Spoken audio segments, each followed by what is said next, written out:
با سلام خدمت دوستان. آقا یک کانال زدیم به نام مکانیک داوود،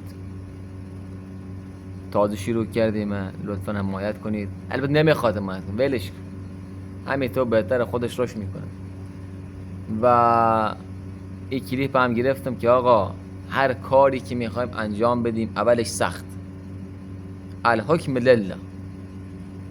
چه یه موقعی پیش میاد که اصلا دلت نمیخواد کار کنی، دلت نمیخواد، اصلا دلت از زندگی سیره، ولی دیگه اینجا ایرانه، باید تلاشت بکنی، باید دست به هر کاری بزنی که زنده بمونی. حالا دیگه دلت میخواد بری چه میدونم بری گدایی کنی بریش، ولی اینجا تو ایران خیلی سخت زندگی.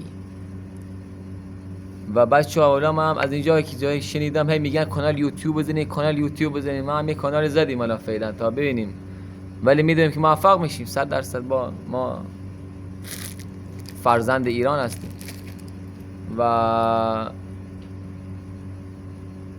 تازه همه کلیپ داریم اجرا میکنیم، هی میذاریم داخل کانال. و من میخوام که شما هم بذارین، شما هم حالا کار دیگه از دستمون بر نمیاد، حالا ما همین کارا رو انجام بدیم، حالا نتیجه میده.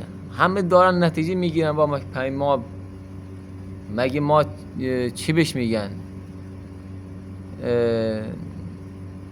دستامون کوتاه یا پامون قطعه، یا اونا همه دائمش آدم مریض ما بیرون داخل همین کانال مانالا دارن هی پول در میارن. و من هم دوست دارم که شما هم کانال بزنین، شما هم پیشرفت بکنین. اگه همه با هم پیشرفت کنیم خوب، نه اینکه فقط یه نفر پیشرفت کنه او یکی نگاش کنه انگار او داره بستنی میخوره و تو نداره که بری بگیری بخوری.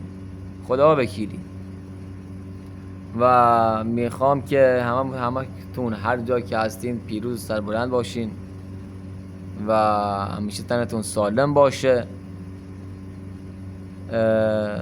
همین کلیپ خواستم فقط بگیرم بذارم داخل کانال، شاید یه امیدی، نور امیدی باشه برای کسی، چه میدونم. حالا هر کسی که هم استفاده کرد استفاده کنه. خیلی دوستتون دارم. بدرود.